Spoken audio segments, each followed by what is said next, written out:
গত 13ই সেপ্টেম্বর অন্তর্বর্তীকালীন সরকারের মৎস্য ও প্রাণী সম্পদ উপদেষ্টা ফরিদা আক্তার বলেছেন, আমরা ক্ষমা চাচ্ছি, কিন্তু ভারতে কোনো ইলিশ পাঠাতে পারবো না। আমাদের চেষ্টা করতে হবে দেশের মানুষ যেন ইলিশ মাছটা পায়।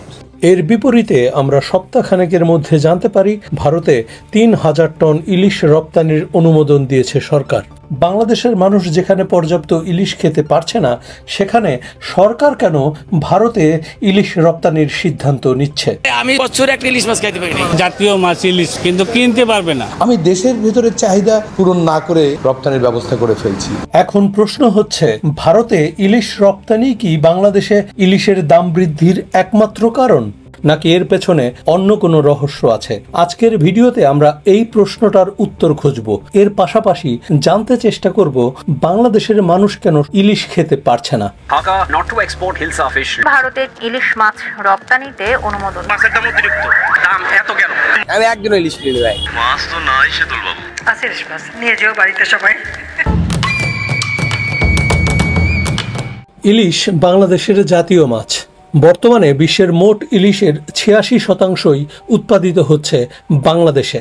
গত বছরের সেপ্টেম্বরে কালের কণ্ঠ পত্রিকার একটি প্রতিবেদনের শিরোনাম ছিল, মগো দেশের মাছ যদি মোরাই খাইতে না পারি, হেলে ইলিশ জাতীয় মাছ অয় কেমনে। সত্যিকার অর্থেই জাতীয় মাছ ইলিশ এখন আর সাধারণ মানুষের নাগালে নেই। ইলিশের ভরা মৌসুমে উচ্চ মূল্যের কারণে কম আয়ের মানুষেরা আর ইলিশ কিনতে পারছেন না। দিন দিন যেভাবে ইলিশের দাম বাড়ছে, এটা যেন সোনার হরিণে পরিণত হচ্ছে। 1 কেজি ওজনের এই ইলিশ মাছটির দাম 1500 থেকে 1600 টাকা।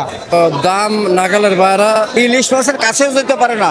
2022-23 অর্থ বছরে বাংলাদেশে ইলিশের উৎপাদন হয়েছে 5,71,000 মেট্রিক টন। বাংলাদেশ মৎস্য অধিদপ্তরের ডিপার্টমেন্ট অফ ফিশারিজের তথ্য অনুসারে 2017-18 অর্থ বছর থেকে 2021-22 অর্থ বছর পর্যন্ত মোট কি পরিমাণ ইলিশ প্রতি বছর উৎপাদিত হয়েছে তার হিসাব দেখতে পাচ্ছেন। এখানে দেখেন, প্রত্যেকটা বছর ইলিশের উৎপাদন তার আগের বছরের থেকে বৃদ্ধি পেয়েছে। অক্টোবর 2022-এ প্রকাশিত দ্য বিজনেস পোস্টের এই প্রতিবেদনটি বলছে, গত 12 বছরে বাংলাদেশে ইলিশের উৎপাদন বেড়েছে দ্বিগুণ। এই যে প্রতিনিয়ত ইলিশের উৎপাদন বাংলাদেশে বৃদ্ধি পাচ্ছে, তবুও কেন কমছে না দাম? ভারতে ইলিশ রপ্তানির খবরে ইলিশের দাম বেড়েছে কেজিতে 300 থেকে 400 টাকা। রপ্তানির খবরে বেড়ে গেছে ইলিশের দাম। রপ্তানি করার জন্য যে সরকার ঘোষণা দিয়েছে, এই কারণে মাছের মূল্য বেড়ে গেছে। ভারতে রপ্তানির খবরে ইলিশের দাম কেজিতে বেড়েছে 200 টাকা। মানে বিষয়টা বুঝতে পারছেন কিনা? বাংলাদেশ সরকার যখন ভারতে ইলিশ রপ্তানির ঘোষণা দিচ্ছে, রপ্তানি শুরু হওয়ার আগেই বাংলাদেশের বাজারে ইলিশের দাম বেড়ে যাচ্ছে। এটা তো গেল একটা পয়েন্ট মাত্র। এখন সব থেকে গুরুত্বপূর্ণ যে বিষয়টা আমাদেরকে জানতে হবে, যে বাংলাদেশ কেন ভারতে ইলিশ রপ্তানি করে। 1947 সাল পূর্ববর্তী সময়ে, অর্থাৎ দেশ ভাগের আগে, পদ্মা নদীর ইলিশের অন্যতম গন্তব্য ছিল কলকাতার বাজার। জীবনটা কাটাইলাম পক্ষীর মতো তো সামনে বইয়া আসো, বেশি পেঁচাল পাইরো না, কলকাতা ট্রেন সার্ভ হনি। গত 9 সেপ্টেম্বর ভারতের ফিশ ইম্পোর্টার্স অ্যাসোসিয়েশন দুর্গাপূজায় বাংলাদেশের কাছে ইলিশ চেয়ে চিঠি পাঠায়। চিঠিতে বলা হচ্ছে, 1996 সাল থেকে ভারত বাংলাদেশের ইলিশ আমদানি শুরু করে। সে সময় থেকে প্রতি বছর বাংলাদেশ ভারতে 5000 টন ইলিশ রপ্তানি করত, যেটা বাংলাদেশ সরকার 2012 সালের জুলাইয়ে বন্ধ করে দেয়। পরবর্তীতে 2015 সালে জাতীয় রপ্তানি নীতিতে ইলিশ মাছকে শর্ত সাপেক্ষে রপ্তানিযোগ্য পণ্যের তালিকায় তুলে বাংলাদেশ সরকার। তবে পুনরায় ইলিশ রপ্তানির অনুমতি দেওয়া হয় 2019 সালে। প্রধানত 4টি কারণে বাংলাদেশ ভারতে ইলিশ রপ্তানি করে। তার মধ্যে প্রথম কারণ হচ্ছে সরকারি অনুমোদন। যেমনটা একটু আগে বললাম, ইলিশ শর্ত সাপেক্ষে রপ্তানিযোগ্য পণ্যের তালিকায় রয়েছে। রপ্তানিকারকদের সরকারের কাছে আবেদন করতে হয় রপ্তানি করার জন্য। সরকার নির্দিষ্ট পরিমাণ ইলিশ রপ্তানির জন্য অনুমতি প্রদান করে। দ্বিতীয় কারণ হচ্ছে ভারতের চাহিদা পূরণ, বিশেষ করে পশ্চিমবঙ্গের। বাংলাদেশি ইলিশের সেখানে ব্যাপক চাহিদা রয়েছে। এই চাহিদা মূলত দুর্গাপূজার সময়ে বৃদ্ধি পায়, যেহেতু ইলিশ মাছ এই উৎসবের একটি গুরুত্বপূর্ণ অংশ। বাংলাদেশ সরকার ভারতের সেই চাহিদা পূরণ করার জন্য 2019 সাল থেকে প্রায় প্রত্যেকটা বছর দুর্গাপূজার আগে আগে ইলিশ মাছ রপ্তানি করে আসছে। এরপর 3 নম্বর কারণ হিসেবে উল্লেখ করা যায় বাংলাদেশের অর্থনৈতিক লাভ। প্রথম আলোর একটি প্রতিবেদন থেকে জানা যাচ্ছে বাংলাদেশ সর্বশেষ 2023-24 অর্থবছরে ভারতে ইলিশ সহ বিভিন্ন ধরনের মাছ রপ্তানি করে $4.87 কোটি আয় করেছে। ইলিশ রপ্তানি করা হবে এবং রপ্তানির টাকাটা বাংলাদেশ সরকার পাবে, সেটা খুব ছোট করে দেখার মতন টাকা না। এরপর 4 নম্বর তথা সব থেকে গুরুত্বপূর্ণ কারণ হচ্ছে কূটনৈতিক সম্পর্ক উন্নয়ন। সাবেক প্রধানমন্ত্রী শেখ হাসিনা 1996 সালে ভারতের সাথে যুগান্তকারী গঙ্গার পানি বন্টন চুক্তি স্বাক্ষরের আগে পশ্চিমবঙ্গের তৎকালীন মুখ্যমন্ত্রী জ্যোতি বসুর কাছে উপহার হিসাবে ইলিশ মাছ পাঠিয়েছিলেন। সাবেক প্রধানমন্ত্রী শেখ হাসিনার হাত ধরেই বাংলাদেশে ইলিশ কূটনীতির সূচনা ঘটে। হাসিনাজি এসছেন, পুজোর সময়তেও আমি ওনাকে চিঠি দিই, উনি আমাকে শাড়ি পাঠায়, ইলিশ মাছ পাঠায়। জাতীয় রাজস্ব বোর্ড এনবিআর সূত্রে জানা যাচ্ছে 2019-20 অর্থবছরে 476 টন ইলিশ ভারতে রপ্তানি হয়। এর পরের বছর 2020-21 অর্থবছরে 1699 টন ইলিশ রপ্তানি হয়। 2021-22 অর্থবছরে 1230 টন, 2022-23 অর্থবছরে 1391 টন ইলিশ রপ্তানি করা হয় ভারতে। সর্বশেষ 2023-24 অর্থবছরে 802 টন ইলিশ ভারতে রপ্তানি করা হয়।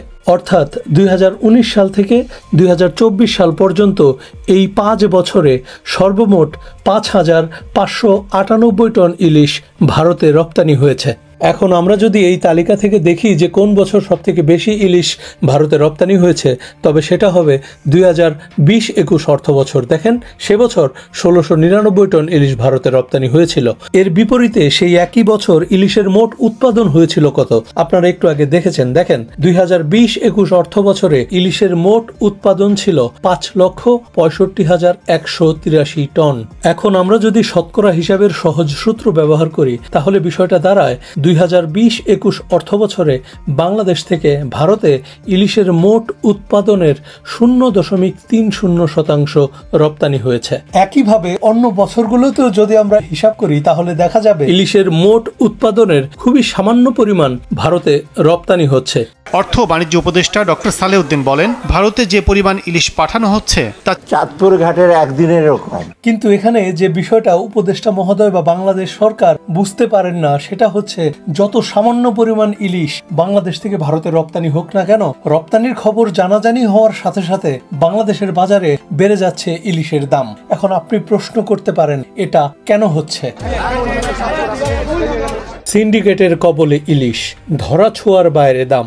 দেখেন এখানে বলা হচ্ছে 5-6 বছর ধরে সরকার ভারতে ইলিশ রপ্তানির অনুমতি দিলেও রপ্তানি খুব বেশি পরিমাণে হয়নি। খোঁজ নিয়ে জানা গেছে রপ্তানির ঘোষণায় কিছু ব্যবসায়ী ইলিশ মজুত করা শুরু করেছেন। সিন্ডিকেটের কারণে মূলত ইলিশের দাম বেশি। গোটা বাংলাদেশের দাম তো বাড়িয়ে দিয়েছেন আপনারা, 500-600 টাকা কেজি কিনে বিক্রি করেন 1200, এগুলো হবে না। 15 থেকে 16 জনের ব্যবসায়ীর একটি সিন্ডিকেট ইলিশের চালান ও দর নিয়ন্ত্রণ করেন। এত গেল সিন্ডিকেটের গল্প। এই সিন্ডিকেটের বাইরেও বাংলাদেশে ইলিশের দাম বৃদ্ধির পেছনে আরেকটা ভয়াবহ কারণ হচ্ছে ইলিশের চোরাচালান ও পাচার। বাংলাদেশ থেকে চোরাই পথে ভারতে ইলিশ যাচ্ছে বলে অভিযোগ করেছেন ব্যবসায়ীরা। কিছু অসাধু ব্যবসায়ীরা আছে, তাদের নেতৃত্বে কিছু মাছ অবৈধভাবে পাচার হতে আছে। এই কারণে মোটামুটি এলসি মাছের দামটা একটু বেশি। চোরা পথে হালকা হালকা ইলিশ যাচ্ছে, তার জন্য একটু দাম আছে, বাড়তি আছে। ভোরের কাগজের একটি প্রতিবেদন বলছে সীমান্তে চোরাই পথে যাচ্ছে ইলিশ। দেশের জাতীয় মাছ ইলিশ ভারতে পাচার করে দেশে মাদক সহ ভারতীয় পণ্য আমদানি করছে চোরা কারবারিরা। ভারতে পাচারের সময় ব্রাহ্মণবাড়িয়ায় 1050 কেজি ইলিশ জব্দ। ভারতে পাচারের সময় সুনামগঞ্জের বাংলা বাজার সীমান্তে 885 কেজি ইলিশ জব্দ করেছে বিজিবি। এমনকি সরাসরি সাগর থেকেই পাচার হয়ে যাচ্ছে ইলিশ। আমাদের সময়ের একটি প্রতিবেদন বলছে বেশিরভাগ জেলে সাগরেই ভারতের জেলেদের কাছে ইলিশ বিক্রি করে দেন। আড়তে ইলিশ ওঠানোর চেয়ে ভারতীয় জেলেদের কাছে ইলিশ বিক্রি করা সহজ। মোকামে আসার আগে সাগরেই ইলিশ হাত বদল হয়ে চলে যাচ্ছে ভারতে। এর বাইরে অনেক সময় ভারতীয় জেলেরা বাংলাদেশের সমুদ্র সীমায় প্রবেশ করে ইলিশ মাছ ধরে নিয়ে চলে যায়, যার ফলে বাংলাদেশের জেলেরা সাগরে গিয়ে তাদের কাঙ্ক্ষিত মাছ পায় না। ভারতের বড়াই সব মাছ ধরে লয়ে যায়, বাংলাদেশের মাছ সব ভারতে লয়ে যেতেছে। এসব কারণ ছাড়াও বাংলাদেশে ইলিশের দাম বৃদ্ধির পেছনে চাহিদা ও সরবরাহের ভারসাম্যহীনতা, জ্বালানি তেলের মূল্য বৃদ্ধি, পরিবহন ব্যয় বৃদ্ধি, মধ্যস্বত্বভোগীদের প্রভাব, সীমিত উৎপাদন এলাকা, অপর্যাপ্ত বাজার নিয়ন্ত্রণ, এরকম আরও বিভিন্ন কারণ উল্লেখ করা যায়। তবে এখানে যে বিষয়টা গুরুত্বপূর্ণ তা হচ্ছে সরকারের দায়িত্বপ্রাপ্ত যেসব ব্যক্তিবর্গ এই যাবতীয় বিষয়গুলো দেখাশোনা করবেন তাদের কাজের অবহেলাই মূলত ইলিশের দাম বৃদ্ধির পেছনে সবথেকে বেশি ভূমিকা পালন করছে। এখানে ছোট্ট একটা উদাহরণ দিচ্ছি। এই যে ভারতীয় জেলেরা বাংলাদেশের সীমানায় প্রবেশ করে মাছ ধরে নিয়ে যাচ্ছে, এ ব্যাপারে যখন একজন সরকারের কর্তা ব্যক্তিকে প্রশ্ন করছেন সাংবাদিকরা, তখন তিনি কি বলছেন একটু শোনেন। বাংলাদেশের জলসীমায় অনুপ্রবেশ ও ইলিশ ধরে নিয়ে যাওয়ার এই দৃশ্য মৎস্যজীবীরা ব্যবস্থা নেওয়ার আবেদন জানায় প্রশাসন কর্তাদের। জানতে চাই ঘটনার আপডেট। এইটা আমাদের আমাদের অধিদপ্তর প্লাস মিনিস্ট্রি যদি অভিযোগ থাকে এইটা আমরা হয়তোবা এটাই খতিয়ে দেখো যে আসলে তাদের অভিযোগের সত্যতা কতটুকু। মানে বিষয়টা কত অদ্ভুত। একজন সিনিয়র মৎস্য কর্মকর্তা সুনির্দিষ্ট অভিযোগ পাওয়ার পরেও, সে ব্যাপারে তাকে আগে অবহিত করার পরেও সে হাত কাচুমাচু করা ছাড়া, আমতা আমতা করে যেন তেনভাবে কিছু একটা বলা ছাড়া আর কিছু বলতে পারছেন না। যাই হোক, এখন বিষয় হচ্ছে এই যে বাংলাদেশের সাধারণ মানুষ ইলিশ খেতে পারছে না, এই যে ইলিশের অতিরিক্ত দাম, এর সমাধানটা ঠিক আসলে কোথায়? প্রথমেই যে কাজটা করতে হবে সেটা হচ্ছে ভারতে ইলিশ রপ্তানি বন্ধ করে দিতে হবে। এখন রপ্তানি বন্ধ হলে তারপরে হয়তো ইলিশের পাচার বেড়ে যেতে পারে। এমনিতেই রপ্তানি চলাকালীন সময়েও কিন্তু ইলিশের পাচার হয়। এই ইলিশের পাচার এবং চোরাচালান এটা বন্ধ করতে হবে। পাশাপাশি ভারতীয় জেলেরা যাতে কোনোভাবেই বাংলাদেশের সমুদ্র সীমায় প্রবেশ করে ইলিশ না ধরে নিয়ে যেতে পারে সেটা আটকাতে হবে। তারপরে দেখতে হবে বাংলাদেশের বাজারে ইলিশের দাম কমে কিনা। কারণ দেখেন, বাংলাদেশের অসাধু ব্যবসায়ীরা ভারতে ইলিশ রপ্তানির অজুহাত দেখিয়ে কৃত্রিম সংকট তৈরি করে বাংলাদেশে ইলিশের দাম বাড়িয়ে দিচ্ছে। এখন ভারতে যদি ইলিশ রপ্তানি, পাচার বা কোনোভাবে ভারত সংশ্লিষ্টতা না থাকে, সেটা ইলিশের দাম কমিয়ে আনার ব্যাপারে প্রভাবক হিসাবে কাজ করবে। আরও বিভিন্ন বিষয় রয়েছে, সরকারের কর্তা ব্যক্তিরা নিশ্চয়ই সে ব্যাপারে গবেষণা করে সমাধান আনার চেষ্টা করবেন। মূল বিষয় হচ্ছে পৃথিবীর কোনো দেশেই এত বেশি ইলিশ উৎপাদন হয় না এবং সেই ইলিশ মাছের দাম কোনোভাবেই এত বেশি থাকতে পারে না। এটা একটা অন্যায়, অবিচার বাংলাদেশের সাধারণ মানুষের প্রতি। তো যাই হোক, আজকের ভিডিওতে আমি চেষ্টা করেছি অতি সংক্ষেপে বাংলাদেশের মানুষ কেন ইলিশ খেতে পারে না বা ইলিশের কেন এত বেশি দাম সেই বিষয়টা আপনাদের সামনে তুলে ধরতে। আশা করছি ভিডিওটা আপনাদের ভালো লেগেছে। আপনারা ভালো থাকবেন, সুস্থ থাকবেন। দেখা হচ্ছে অন্য কোনো ভিডিওতে। ধন্যবাদ সবাইকে। 3000 মেট্রিক টন ইলিশ রপ্তানিতে অনুমোদন কেন দিলেন? ইলিশ